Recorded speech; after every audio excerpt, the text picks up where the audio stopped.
All right, but let's get. But let's that get sounds to tight. let's get to the point of the episode tonight. Gigi. The Gigi episode. Now I made spectacle. I made like a little meme type thing, and it had, if you haven't seen it, actually it's probably the cover of the episode, but it said like Gigi Allin, and it said like musician ? Criminal ? Icon ? Poser ? Okay, so even before we get Poser to that's a funny question mark. Well, because I don't even use the term poser. I think it's ridiculous. Yeah, but it's just but I put that in there because I've seen it a couple times now, and it makes me laugh, and I would love to talk to the people. I would love, and I would only, because like I've met Merle several times, but like I'll see somebody post something in a punk rock group and on like Facebook, and there's always somebody in there, like people will either be worshiping Gigi or bashing him, and then somebody will be like, he's an actor, right? Like my friend knew the man who portrayed Gigi. Yeah. And I'm like, so apparently there's even rumors that Gigi Allin is a fictional person, that he was like an actor put on by like record labels or something. Now, I've never really seen that written, but I've seen it come up in punk rock Facebook groups. That can't be real. And I know it's not real. I mean, literally. So we'll start at the childhood, but the first time I was hanging out with Dino Sex, I'm out back. And I go, all right. So he says he's going to come on my show and everything. When I meet people, I don't want to be there and be like, oh, my God. So, like, you were with Gigi Allin, right? So what was it like being with Gigi? Like, it's different when we're on PoGo. But, like, if I'm, like, meeting someone, like, you don't want to. But so we had been talking to you them. You don't want a fanboy. Yeah. And you don't bug him either. And then on top of it. Then you're a punisher. Yeah. And he's like, so we start talking. And I'm like, so what about Gigi? And his honest to God first reaction, the first time I said Gigi's name to Dino Sex, he went, I followed that man around this earth for 4 years. That was exactly how he phrased it. And even the look in his face, it was very cult-like. It was like, and he chose the words, I followed that man across the planet for 4 years of my life, he said. Yeah. And I'm sure now that there was a lot of extra experiences that he's seen that when he's like, Gigi Allin was definitely real, okay? You can say that maybe it was a stage show and those aspects were fake, but Jesus Christ Allin was born in October of 1956. Jesus Christ Allin. Now, he would later have his name changed to Kevin Michael Allin. See, why Kevin Michael, though? Well, we'll get... Okay, so, what happened was... So, and this comes from an interview I saw... That's a drastic change, going from, like, Gigi Allin's the Lord and Savior, Jesus Christ, to, Well, two parents. Michael. Two parents, okay? So Gigi Allin, definitely a child abuse victim, right? And he would never portray it that way, but definitely a child abuse victim, all right? So two parents, both of them very religious, grows up on a farm in New Hampshire. Merle is older, okay? So while Gigi's mother is pregnant, Gigi's father, he's the crazy one in all this. The woman, basically just a battered woman, the way it appears to me, just a battered woman that doesn't know what else to do and doesn't leave until years down the road. It's a story that happens plenty. Gotcha. And so the father says that an angel came to him in the night. They are a religious family. An angel came to him in the night and told him that his son was the second coming of Jesus Christ. Oh. And now if you're a Christian, that like the first story, you know what I mean? Like, but the story in the Bible, it would be, but the story in the Bible says that like an angel came to Mary and Joseph and said this, and then the Bible says that it's going to happen again. And so it would only be blasphemous if it was wrong. But so then God descended We're down not going to get into a religious thing into right like now. New Hampshire. Yeah. It's like, yeah, exactly. Came to New Hampshire and said, even according name this child to like the Bible, after my son, supposed to come back. So he says Jesus that his son is the second coming of Jesus, and he's going to be named as such. Now, so when they're in the hospital, the doctor asks, "What are we going to name the name?" And the nurse hands. Maybe that's why he threw shit all the time. I will because get there. No, you're right. I will get there. You're joking, but you're absolutely right. So I'll skip ahead. So Gigi being raised to believe he was the savior, kind of going with an antichrist thing, getting more into religion. So he was raised very religious, and in the Bible, Last Supper, before Judas betrays Jesus, Last Supper, and Christians do it today, communion, the bread, and he says, eat of my body, drink of my blood, okay, the wine and the bread.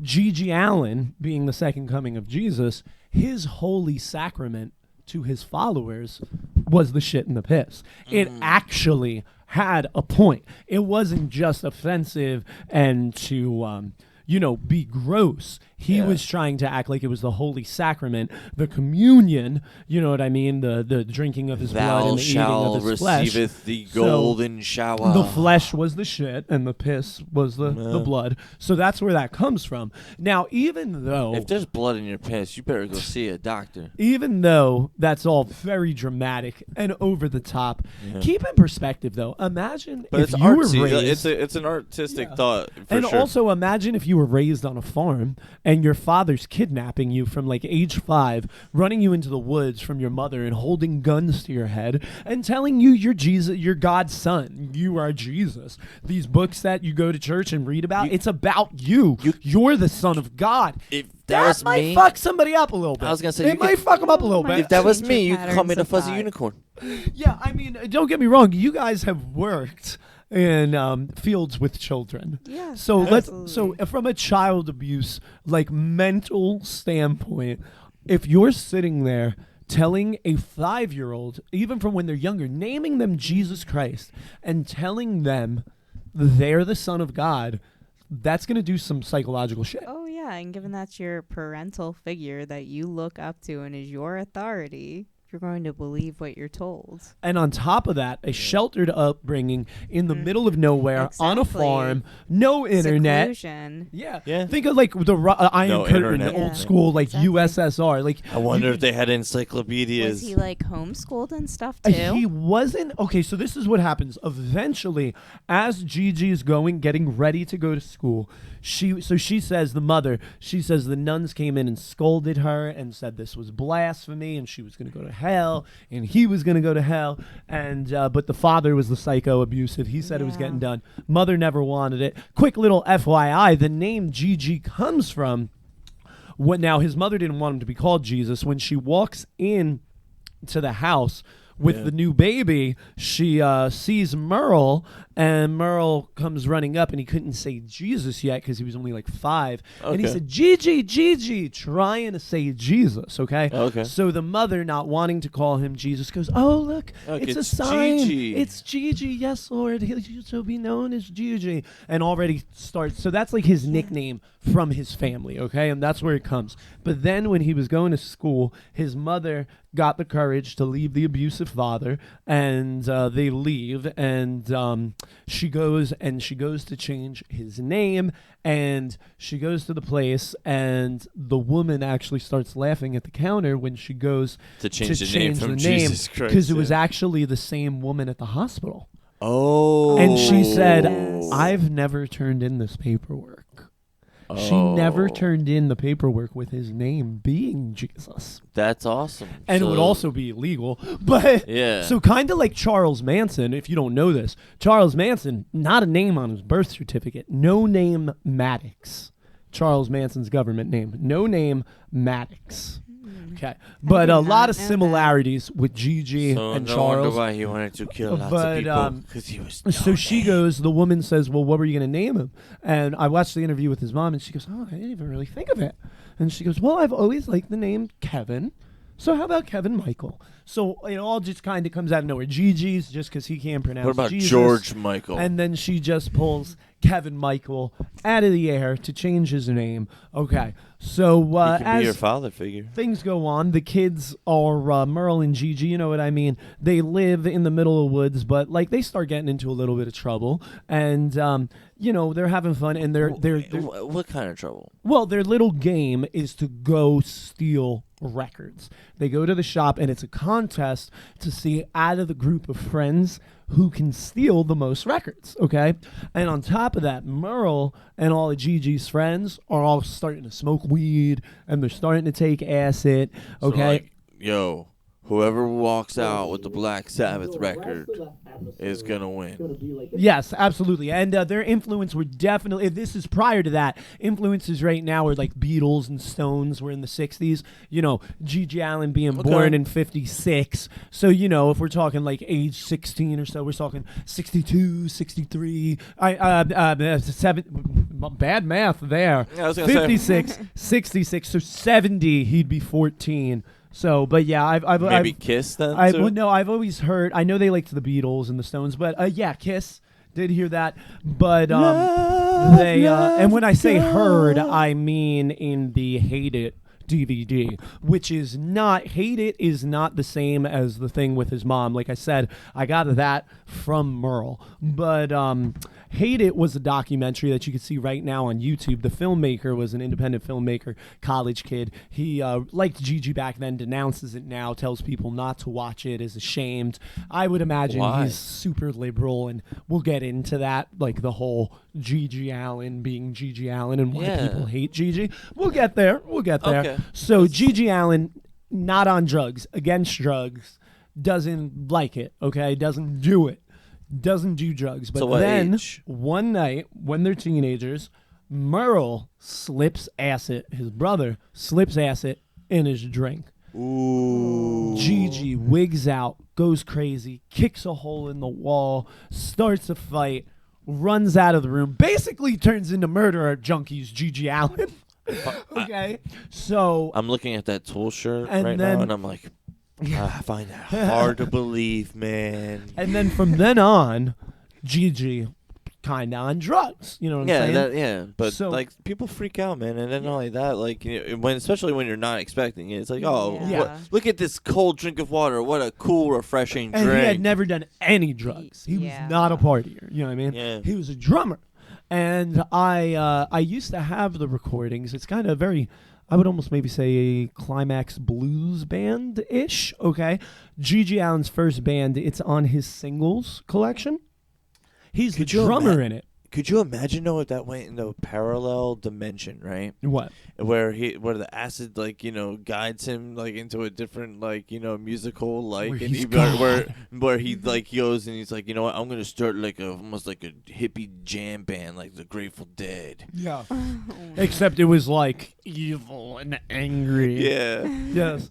But okay, so let's the Gratefully Death. He starts drumming, all right. And whatever, that's like their high school band. They were called Malpractice. They had a 1 7-inch. I liked True Love Turtle is the first track. I love it. It's rocking. Devil's Triangle the second. Pretty lame. Okay. But then he gets into the Jabbers. All right. Now, the Jabbers are still around today. No original members. And no one I've ever met gives them any credit or considers them like a legit punk band. Okay. But back in the day, Gigi and the Jabbers, they eventually would come out with the full-length album, Always Was, Is, and Shall Be. All right. Now, people have seen this album cover of Gigi because it's fucking hilarious, and there's a great internet meme. He damn near looks like an uglier, like, Jim Morrison on the cover of, like, the One Doors album. Like, yeah, like, it's just, like, a close-up of, like, his face, and his arms are up. It's very, like, 70s-esque, and he's got, like, Peter Frampton. It's not curly, but like big, it's like long hair, Bruce wavy. style. Yeah, very like that, and it's hilarious. Like the boss. No tattoos, smooth skin, young looking, and then like you see G.G. Allin, Murder Junkies, head busted in, no teeth, Fu Manchu covered in blood, shit, and tattoos. Yeah. And I've always seen this meme, and it's me when I started my job with the Jabbers album cover versus me at my job now with the Murder Junkies cover. That's a pretty good fucking reference. But so when we get to the Jabbers, that's when they start making some noise. He gets known as the Madman of Manchester. That's G.G. Allin still in New Hampshire. You can't go to his grave anymore. They had it moved, but I believe it's on the mother's property now. But Madman of Manchester, they do the album, and pretty much from the gate, G.G. Allin is shitting and pissing on stage. Always. Now, he would be pissed to call it shock rock. He said that's not what it is about.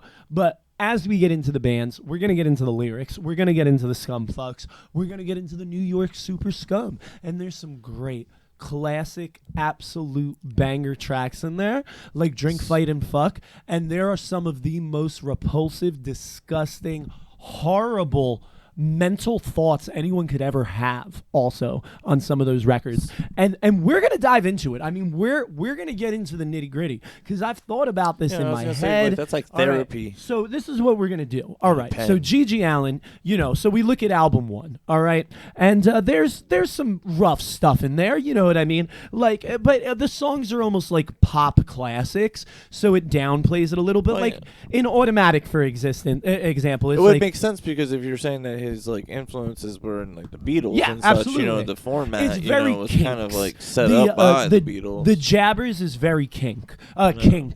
Like you really got me.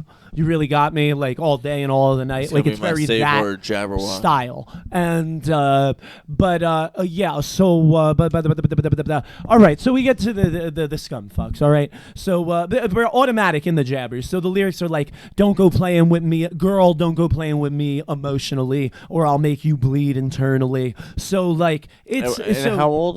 Like this came 20s, out in right? '79. Well, the album came out in '80, the full length. All right. So like what? Like early 20s then, right?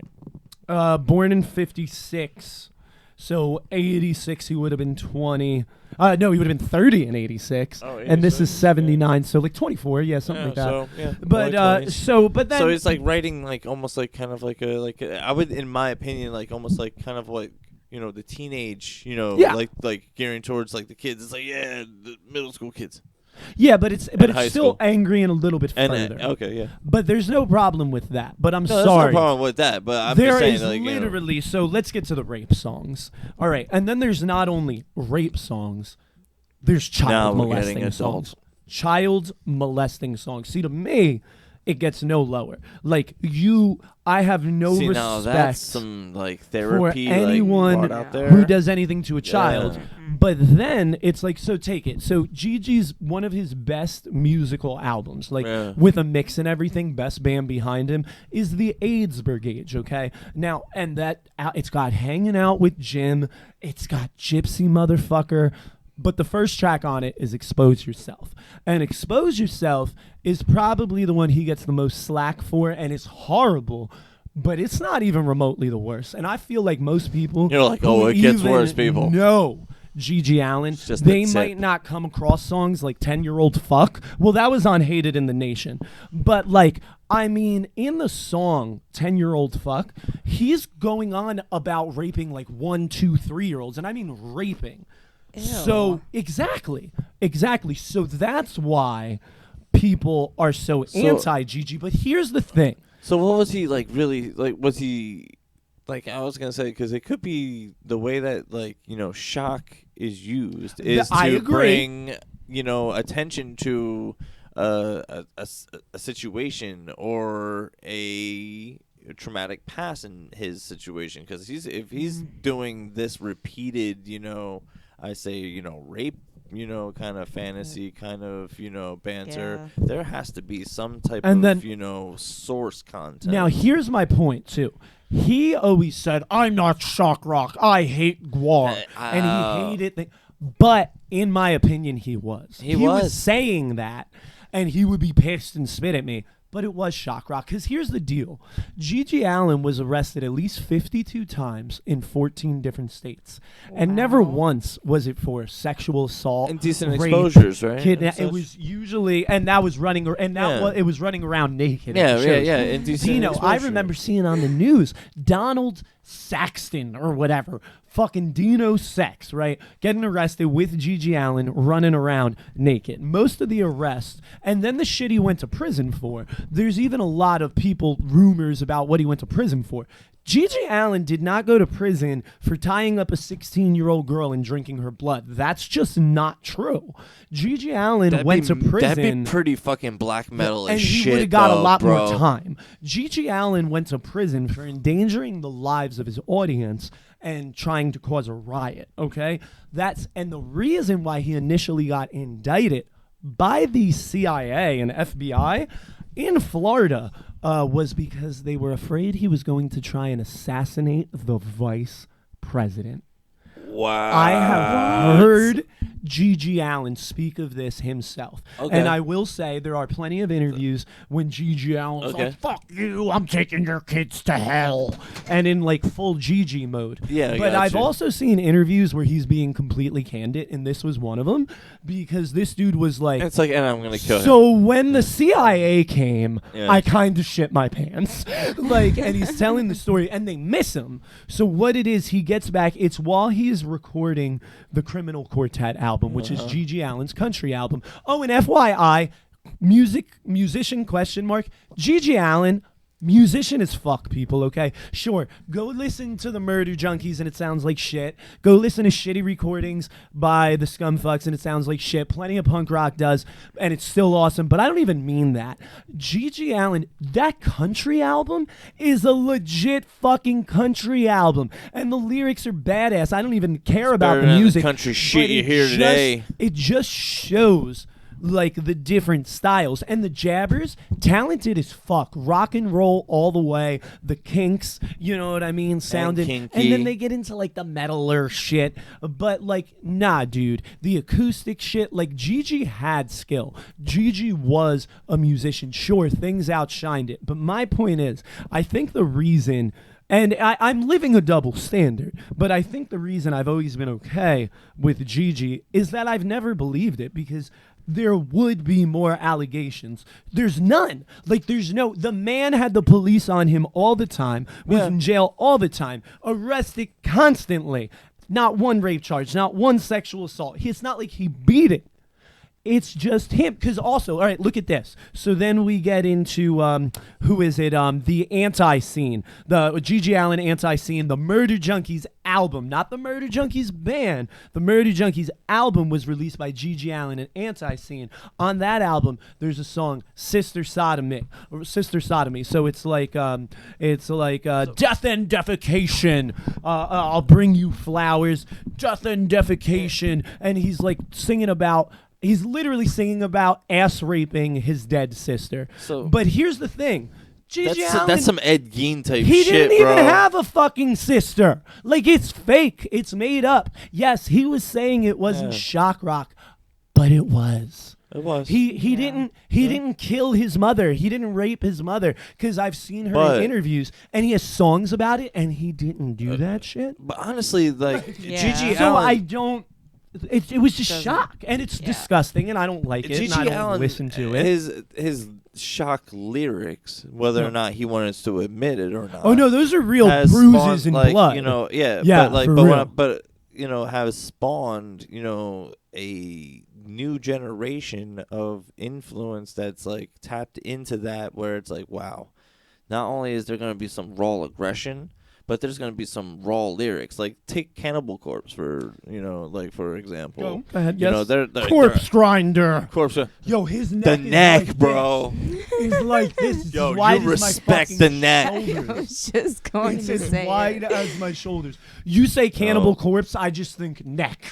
But he's the sweetest dude ever, though. Nicest dude ever. And go get his because he gets his aggression record, out in his music. Grinder. Yeah. Okay, I got a question. Well, now this is just a greater therapy. theological question. All right. Okay. So that's a common thing, but it's real. People look at people like Stevie T, for example, on YouTube, weighs 8 pounds, dorky, glasses, shreds like a mother. Yeah, and metal as fuck. And the music he listens to is insane and demonic. Like tech. But they're like nerds. Death, yeah. You know what I mean? And they always say it's because metal guys are like that because they get it out in the music. So I got a question for you. Yeah. If Gigi has these thoughts in his head, and he's not acting out on them, but getting them out on his music, is that a bad thing? It is and it isn't. Because I would say, if you're saying that you're not shock rock, you know what I mean, and you're writing about this shit, I don't believe but what I'm saying is if you are claiming that you're not shock rock and that you're not trying to shock people, then you're saying that what I'm saying holds validity. And with acts like Cannibal Corpse, it's like, they have like fucking zombies and shit, like eating their own like intestines and shit. You know what I mean? So like, that's real. Yeah, no. Yeah, so exactly. And what about? And then same thing. Like we never, especially fucked by a knife. Do we really think Glenn Danzig's going around killing babies and raping mothers? I got something to say. I raped your mother today. I killed your baby today, and it doesn't matter much to me as long as it's dead. Not much to me. I raped your mother, and it doesn't matter much to me as long as she's spread. But see, nobody's bitching about that. And we were the there. Other thing. We were there. Wells Fargo. That was kind of cool. I got another question. With Dave Lombardo of fucking Slayer playing drums. That was good. Oh, yeah, I saw him like that. But I got another question, though. I was with you. How come there's a double standard? I know I'm making a double standard sometimes in this episode. There's always double standards in things, though. But with movies. How come music... Now, so Last House on the Left, Clockwork Orange. We got a full... I'm going to stick with Clockwork Orange. Because here we go. Clockwork Orange, a wild-ass straight film. Up, there's like 3 rape scenes in the movie. And FYI, if you read the books, so much more graphic. Guess what? The 3-way that Alex, if you've never read the books... The in and out? The 3-way that Alex has in the movie where it's all fast-forwarded and Beethoven's songs playing. In the book, he's raping 2 preteens. That's what's happening in the book, but they changed it in the movie because that was even too hardcore for Clockwork Orange. So we have full genres of punk rock, Clockwork Punks, the Addicts, every skinhead band from the 80s, mad people wearing bowlers, lower class brats. Everything I do is just like Clockwork. No one's calling Bones a rapist. Okay? But there's mad rape scenes in that movie. There's and it other would not things, pass the PC police today. Do you know what I mean? And the book is far worse. Oh yeah, of course. And so why is there always that double standard? Last House on the Left, right? That's the one with the most graphic rape scene ever. It's pretty fucking bad. I would say it's pretty fucking bad. They made it a second time to make the rape scene more graphic. So the most graphic rape scene could be in HD this time. So why? I don't know. But that's then. Dramatic. But I mean, at the same time, I'm sure that there's a lot. Well, there's also that rape scene that's in House of a Thousand Corpses. Oh yeah, just movies like that in general. I was gonna say that you took that out of my head. I was thinking about it today. You were like, oh, what the hell? Just for movies, things like House of a Thousand Corpses. Yeah. So a lot of that's a parallel of the Manson family. Oh, Tiny, he don't even have a bicycle. People don't even realize some of the lines are straight up from the court transcripts, like when Baby says, when somebody needs to be killed, you kill him. That's what Susan Atkins says. Like when when the brother goes and he's wearing the other dude's skin when he goes, I'm the devil and I'm here to do the devil's business. That's Tex Watson. Well, that was his first film too, and you already knew he was obsessed with horror films. But and shit too, I feel like it's so much more accepted. He was gonna be like, I'm gonna OD on this because I don't think I'm ever gonna be able to make a film ever again. Or like the movie Sleepers. Well, that's and the version that we saw had to be fucking watered down because there was a lot of extra gore in that shit that they were like, yo, you better fucking tone this down. But yeah, so that's what I think. And also, I'm gonna be completely honest, especially now that I'm older. And also, one thing that was weird. Now I'm not going to. And that's another man that's definitely influenced by Gigi. Who? Fucking Rob Zombie. Oh, absolutely. That has to be. Oh yeah. Well, I mean, Dee Dee from the Ramones was very close with Rob Zombie. His last interview before he dies, it's like the day he dies or the day before, he's being interviewed with Rob Zombie. And but Dee Dee for a couple days was in the Murder Junkies. That's made out to be bigger than it was. They were going to do the Dee Dee and Gigi tour, but Dee Dee basically did a practice, and that got recorded, and that's on YouTube, and you can see it. And then, like, it's funny because he doesn't even know the name of the band. Like, he doesn't know the name of Gigi's band. Like, the Murder Junkies, like, while he's being interviewed, like, he forgets what it is. Like, he doesn't even know. And then they go on tour, and they're on tour for, like, terrible. 3 days. Well, that's and like hired gun type shit. I guess there's some problems a little bit here and there, and then Gigi throws a beer bottle at the window at like a hooker, and like Dee Dee left after that. But there are really funny pictures. I've always said, if you've ever seen Gigi, like he's always naked, and his dick, I'm not exaggerating, his dick is literally about half the size of my thumb.